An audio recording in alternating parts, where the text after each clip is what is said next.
नमस्कार, मैं हूं संजय शर्मा। आप देख रहे हैं 4 पीएम न्यूज़ नेटवर्क। अब महाराष्ट्र के जो चुनाव नतीजे आए हैं, उसने बीजेपी को तो बम-बम कर दिया है और संघ के पसीने छुड़ा दिए हैं। मुरली मनोहर जोशी और लाल कृष्ण आडवाणी सोच रहे होंगे कि हमको तो 75 का करके टिकट कटा दिया। हम दिन भर बैठ के हनुमान चालीसा पढ़ रहे हैं और मोदी को हटाने की कोई बात नहीं कर रहा। संघ भी ये सारी चालबाजी देखकर थोड़ा सख्ते में है। चाहे वो एसआईआर हो, चाहे वो ओबीसी हो, कोई भी प्रो हो, लेकिन चुनाव जीते जाते हैं। देश की 65% आबादी एक तरफ और भारतीय जनता पार्टी के 35% वोट एक तरफ, लेकिन 65% बिखरे हैं, इसलिए बीजेपी शासन कर रही है। विपक्ष क्यों नहीं एकजुट हो रहा और ये नतीजे क्या संकेत देते हैं, और अमेरिका के आगे मोदी जी की हवा क्यों टाइट रहती है, इस विषय पर मैंने अभय दुबे जी से बातचीत की है। बहुत अच्छी बातचीत है, आप सुनेंगे, आपको अच्छी लगेगी। उससे पहले एक रिक्वेस्ट आपसे, ये जो साइड में लोगो है ये 4 पीएम फिल्म्स का है।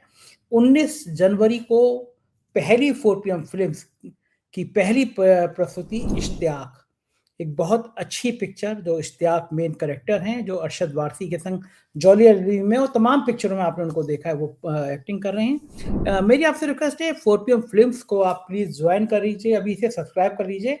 19 तारीख को जरूर देखिएगा कि मेरी मेहनत जो मैंने एक पिक्चर के लिए की है वो कैसी आती है। चलते हैं अभय दुबे के पास। 4 पीएम न्यूज नेटवर्क में बहुत बहुत स्वागत है अभय दुबे जी आपका। आज भारतीय जनता पार्टी के कोषाध्यक्ष बड़े खुश हो रहे होंगे कि कोष में बड़ा सारा माल आने वाला है। देश की सबसे बड़ी जो नगर निगम नगर पालिका बीएमसी जो है, सबसे अमीर 7-8 राज्यों का जितना होगा माल, उतना जीडीपी, उतना वहां रहता है पैसा, मतलब मुंबई चलाती है पूरी। और एक 2.5 दशक के बाद भारतीय जनता पार्टी का कब्जा। अब कोई भी कितना भी कह ले कि साहब बेईमानी कर ली, ये कर लिया, वो कर लिया, लेकिन बीजेपी के लोग तो कहते हैं भाई आप तो कहते ही रहते हो, हम तो चुनाव जीतते रहेंगे। संजय राउत जी ने कहा, पहले भी वो कहते रहे हैं और इसमें भी कोई दो राय नहीं कि जिस तरह कि 3-4 दर्जन से ज्यादा लोग, 50 से ज्यादा लोग चुनाव से पहले ही उनकी पार्टी में खेमे में निर्विरोध हो गए कि गुड्डा सामने वाले ने पर्चा ही वापस ले लिया। तो ये तो कई सही बात है कि धन बल का कस के प्रयोग किया बीजेपी ने। लेकिन आपको क्या लगेगा कि महाराष्ट्र की राजनीति अब तूफान लाने वाली है? जिस तरह से शरद पवार का और जिस तरह कांग्रेस का वहां पराभव हुआ, वो चौंकाने वाली बात थी, या ये सिर्फ इसको बेईमानी हुई ये कह के खारिज किया जा सकता है, या हकीकत में कुछ देखिए वहां गड़बड़ हुआ होगा? क्या लगता देखिए है? विपक्ष विपक्ष चुनाव हारा है, तो वो भारतीय जनता पार्टी की चुनाव लड़ने की जो आक्रामक शैली होती है और उसके बाद बहुत संसाधन हैं, बहुत शक्तिशाली पार्टी है और वो किसी किस्म की नैतिकता और किसी किस्म की मर्यादा को नहीं मानती चुनाव जीतने के लिए। तो वो जिस तरह से चुनाव लड़ती है, उसमें विपक्ष को नाराज़गी होनी स्वाभाविक है। तो विपक्ष उसके खिलाफ बोलता है और चुनाव आयोग से भाजपा की साठगांठ है, जो कि अपने आप में एक खुला तथ्य है। ये भी एक बात सही है। ये भी विपक्ष को या हमारे आपके जैसे लोगों को वो ईंधन प्रदान करता है, जिससे हम लोग हम लोग भाजपा की आलोचना करते हैं। लेकिन इस तरह के मामलों में वैसे महाराष्ट्र के ऊपर लोकसभा चुनाव में बहुत दूर नहीं है लोकसभा चुनाव, अभी 2024 में ही लोकसभा चुनाव हुआ था। और आप देखिए, लोकसभा चुनाव में भाजपा का जो महाराष्ट्र संबंधी प्रयोग था, वो पराजित होते हुए लग रहा था। जो तोड़फोड़ की थी भाजपा ने, शिवसेना भी तोड़ दी, एनसीपी भी तोड़ दी, वो पराजित होते हुए लग रहा था। लेकिन वो अपने प्रयोग में लगे रहे और उन्होंने अब विधानसभा चुनाव भी जीत लिया और नगर निकाय चुनाव भी इन्होंने जीत लिए और एक तरह से ट्रिपल इंजन की सरकार वहां बन गई, अगर खुद भाजपा की भाषा का इस्तेमाल करें। तीन इंजन की सरकार बन गई उनकी। तो ये देखना चाहिए इन सब लोगों को कि भाई आपने भाजपा को ये इजाजत कैसे दी कि वो उनकी पार्टियों को तोड़ दे।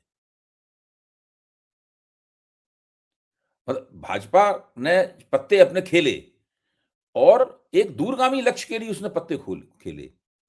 उसका पहला लक्ष्य ये था कि महाराष्ट्र में हिंदुत्व की नुमाइंदगी करने वाली एक ही पार्टी रह जाए। आज स्थिति यह है कि महाराष्ट्र में हिंदुत्व की नुमाइंदगी करने वाली सबसे बड़ी पार्टी भाजपा है।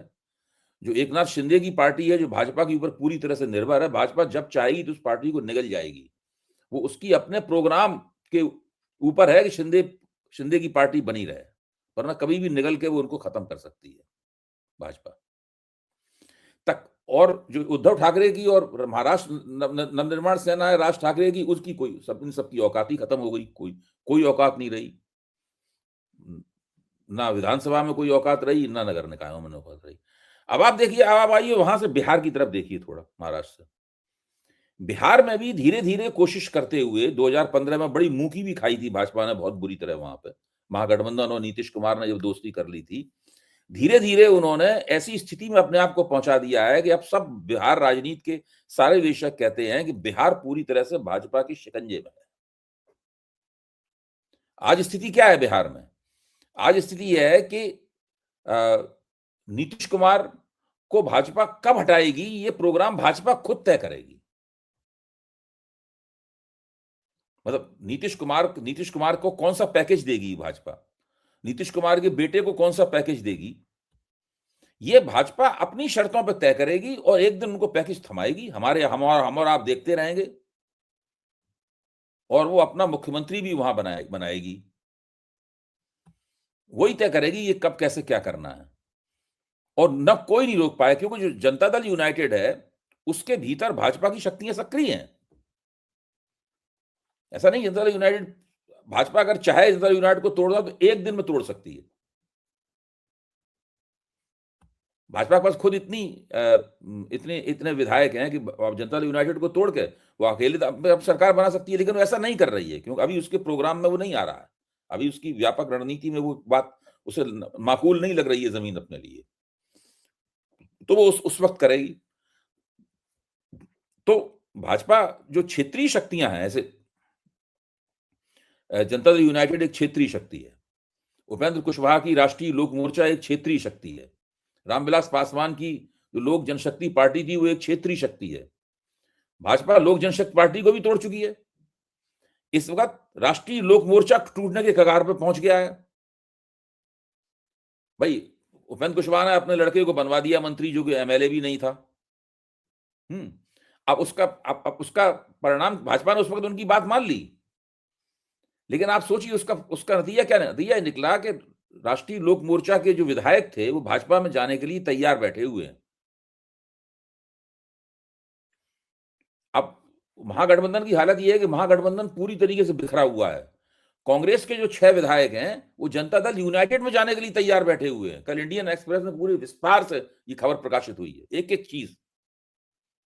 यानी कांग्रेस बिल्कुल तैयार बैठे हुए हैं, उनको नीतीश कुमार को हां करने की देर है और कांग्रेस विधायक दल का वजूद समाप्त हो जाएगा बिहार में।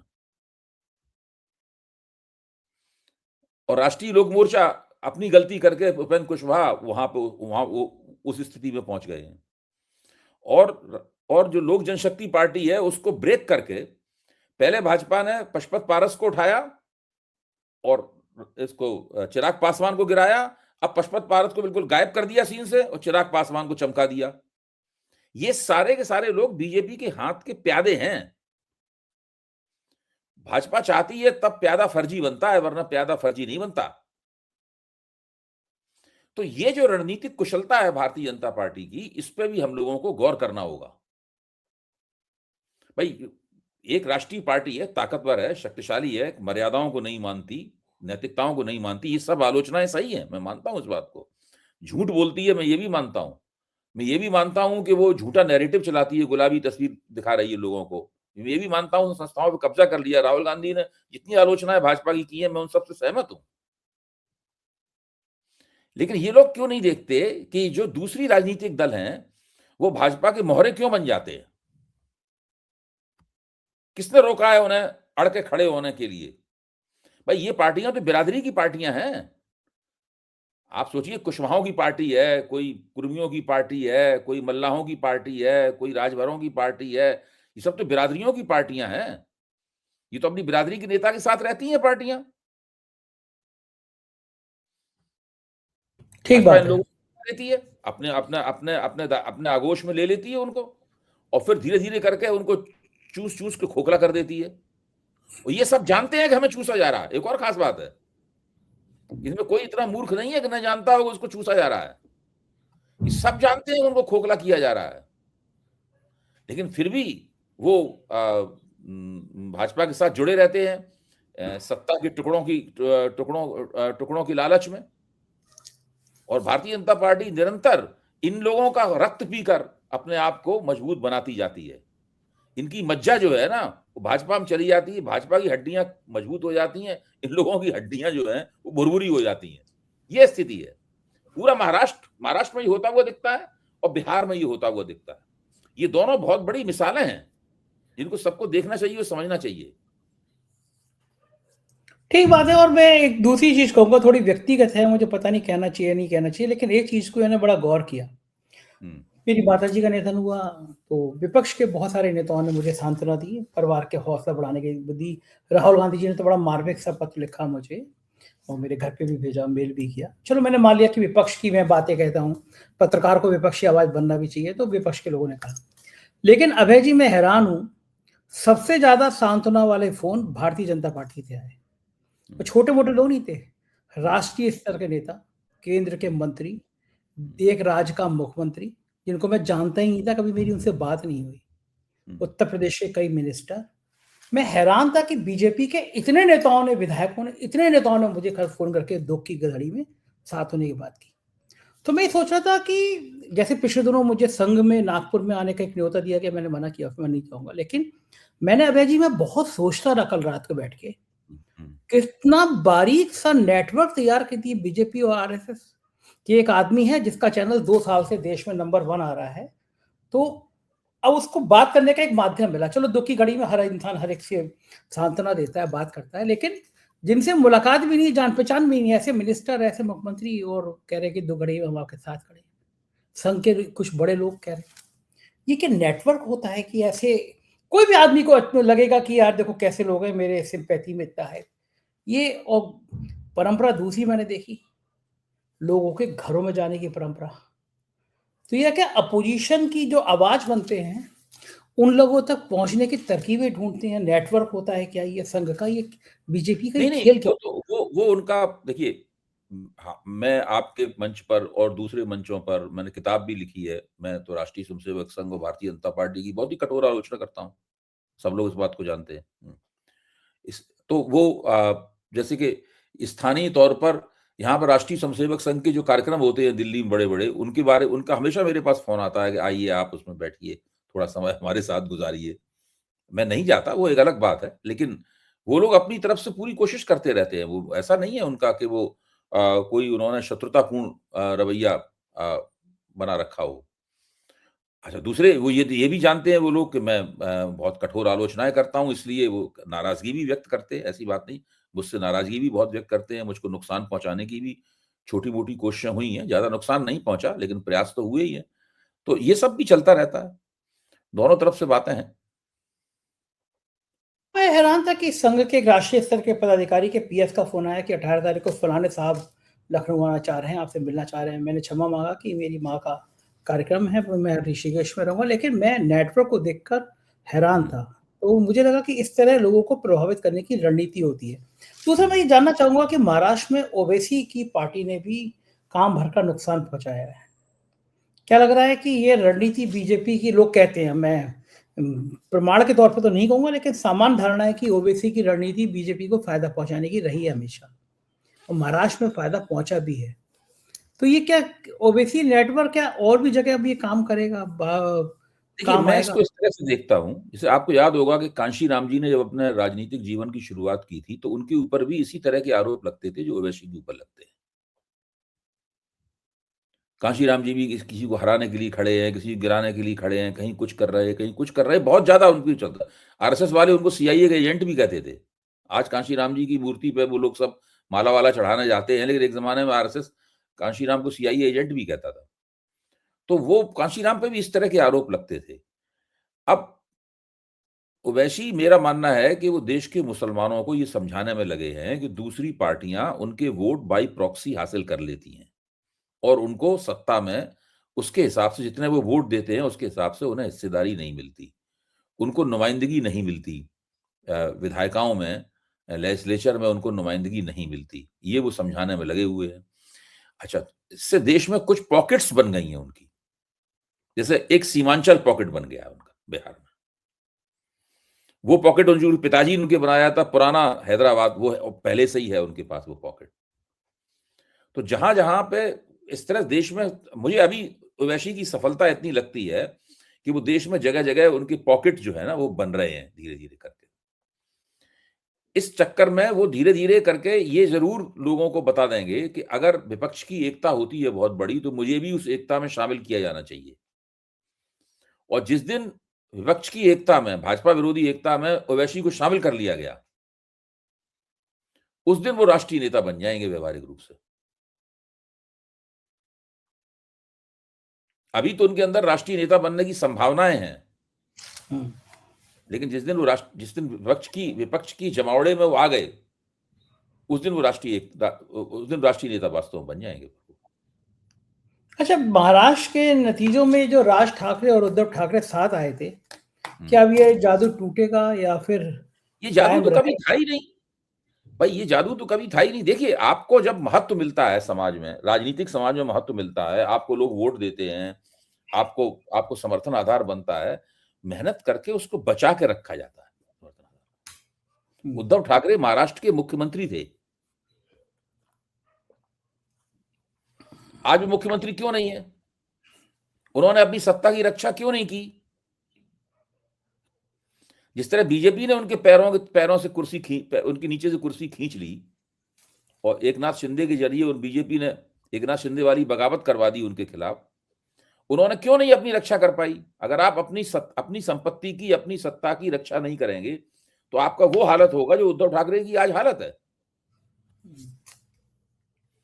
ऐसी बात भी नहीं कि बहुत बुरी सरकार चला रहे थे उनको।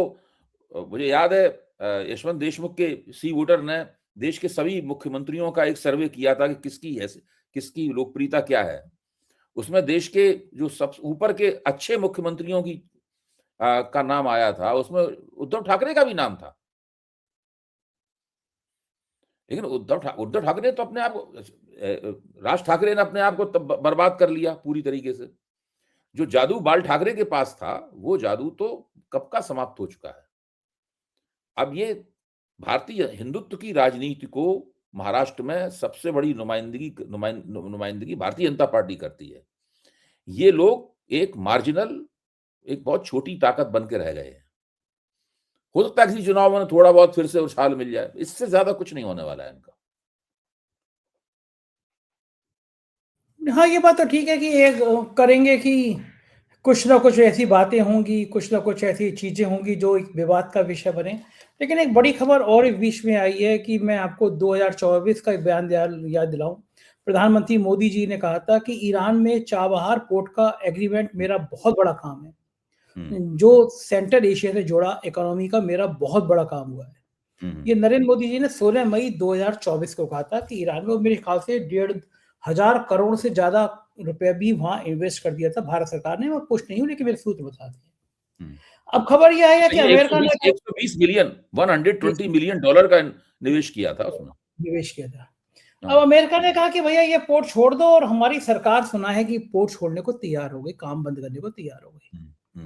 क्या ये अमेरिका पर्दे के पीछे से कुछ ऐसे काम कर रहा है? कौन सी चाबी है, कौन सी ब्लैकमेलिंग है जो अमेरिका कर रहा है? और मोदी जी क्यों ब्लैकमेल हो रहे हैं? एक जगह हम लोगों ने हजारों करोड़ का काम किया और वहां छोड़ के चले जा रहे हैं हम, ऐसा क्यों हो रहा है? देखिए, मुझे क्या लगता है कि इन चीजों के सबूत तो होते नहीं है, लेकिन मेरा विश्लेषण है कि डोनाल्ड ट्रंप ने मोदी को एक एजेंडा दिया है। उस एजेंडे में कई चीजें बड़ी-बड़ी हैं, कई चीजें छोटी-छोटी हैं। मोदी जी उस एजेंडे के मुताबिक चल रहे हैं, और जिस दिन डोनाल्ड ट्रंप को लगेगा कि उस एजेंडे की मोदी जी ने एक हद तक पूर्ति कर दी है, उस दिन शायद वो टैरिफ भी हटा लें। अब देखिए, मोदी जी ने कपास का क्षेत्र जो है वो खोल दिया विदेशी पूंजी के लिए। बहुत कम चर्चा होती है इसके बारे में। मैंने इसके बारे में चर्चा की है एक विशेषज्ञ से। आप जानते हैं हरवीर सिंह जी जो हैं, कि किस तरह कपास का क्षेत्र जो है पूरी तरह वो कृषि क्षेत्र का एक महत्वपूर्ण हिस्सा है। मोदी जी कहते हैं हमें कृषि क्षेत्र में भारत के किसानों मजदूरों को धोखा नहीं दूंगा, भाषण में कह चुके हैं ना वो। मैं किसी दबाव में नहीं आऊंगा, मैं ये क्षेत्र नहीं खोलूंगा। लेकिन कपास कृषि क्षेत्र का ही हिस्सा है, और नकदी फसलें वहां पर कैश क्रॉप्स होती हैं वहां पर, मोदी जी ने उस क्षेत्र को खोल दिया। उसकी एक कहानी है, वो कहानी लोगों के सामने नहीं आई अभी तक। अब जो दूसरी मुझे ये घटना दिखाई पड़ रही है, चावार पोर्ट की सॉरी, ये घटना दिखाई पड़ रही है। क्योंकि इसमें अगर इसके ऊपर भारत ने अपना नियंत्रण छोड़ दिया है और अपना निवेश डूब जाने दिया है $120 मिलियन का, तो बहुत मुझे ताज्जुब है इसमें। ये बहुत बड़ा नुकसान है भारत के लिए। और ये अगर ऐसा हुआ है वास्तव में, क्योंकि कांग्रेस पार्टी तो स्पष्ट रूप से कह रही है कि ऐसा हुआ है। कांग्रेस पार्टी ने लंबी-लंबी पोस्ट की हैं, उसमें हर चीज़ का ब्यौरा है उसके अंदर। वो आप पोस्ट देखें तो आप सब चीज़ सारा ब्यौरा उसके अंदर दिखाई पड़ेगा, एक्स पर उनकी पोस्ट है। और कल तक और भी ज़्यादा बात स्पष्ट हो जाएगी कि ये किस हद तक ये काम हुआ है। सरकार को भी इसके ऊपर कुछ कहना ही पड़ेगा कि छोटी-मोटी बात तो है नहीं कोई ये। कि सरकार इसको छुपा नहीं सकती है। अब किस रूप में सरकार की सफाई आती है, ये सब बातें देखनी पड़ेंगी। अच्छा, ये जो राजनीतिक माहौल तैयार हो रहा है, जो मोदी जी की ताकत है, इस महाराष्ट्र के नतीजे के बाद संघ कमजोर होगा, मोदी फिर ताकतवर होंगे, क्या लगता है आपको? संघ के और मोदी के रिश्तों में अगर इसको परिभाषित करें तो क्या होगा? भाई इस समय तो या तो संघ और मोदी के बीच में बहुत अच्छी एक समझदारी बन गई है, एकता बन गई है, या संघ ने मान लिया है कि अभी इसी बंदे से हमें काम चलाना पड़ेगा, हमारे पास इसका विकल्प है नहीं, इसलिए बेकार में इससे झगड़े झंझट में क्यों पड़ा जाए। संघ मोदी जी को एसआईआर करते हुए भी देख रहा है। संघ ये भी देख रहा है कि ये एक ऐसा मॉडल है एसआईआर का, इसके जरिए ये बहुमत की जुगाड़ कर लेगा बंदा आगे। राज्यों को जीत रहा है, एक के बाद राज्य जीतता जा रहा है। झारखंड को छोड़ के तो सारे चुनाव जीत लिए। और जो जीत लिया और इसी तरह जीतता चला, जो आदमी इस तरह लगातार जीतता जाएगा उसको कौन कोई हटाएगा? अब किस स्तर के आधार पर संघ हटाएगा मोदी को?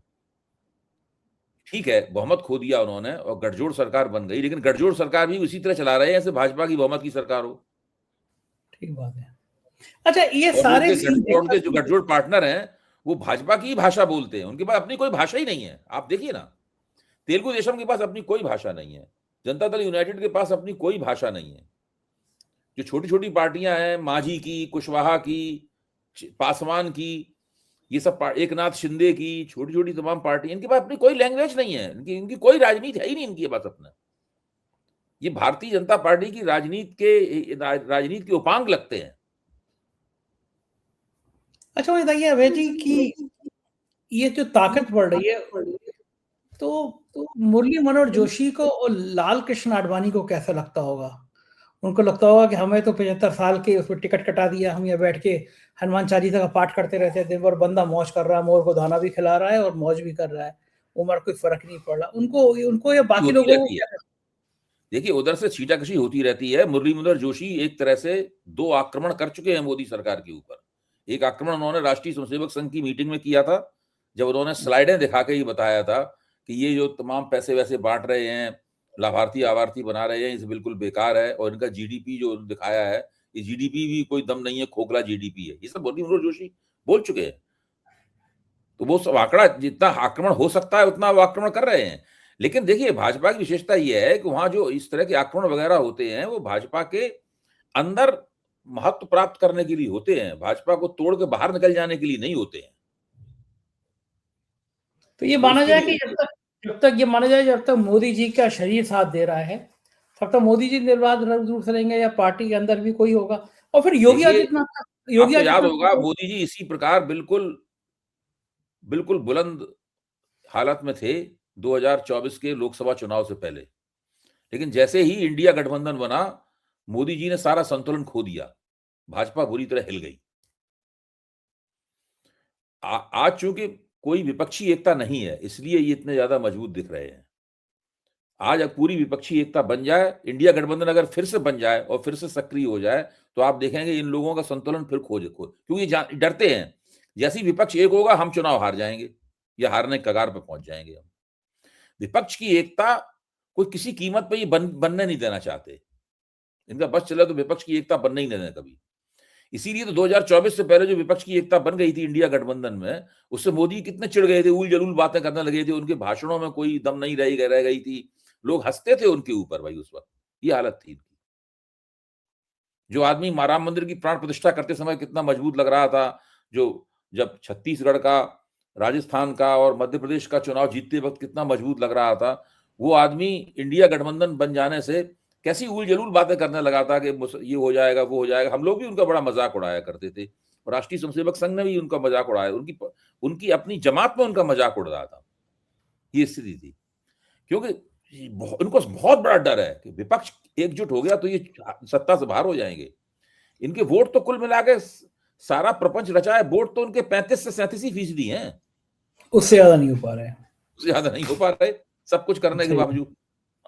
यानी देश के 65% एक तरफ और 35% एक तरफ, तब भी 35% की सत्ता लेकिन है। वो 65% बिखरे हुए हैं, बिखरे हुए, ठीक बात है। इसीलिए वो इंडिया गठबंधन के डरते हैं और अफसोस ये है कि इंडिया गठबंधन मजबूत हो नहीं पा रहा, ताकत हो है नहीं ही पा नहीं रही। इंडिया गठबंधन जमीन पे, है ही नहीं, टूट है ही गई। नहीं।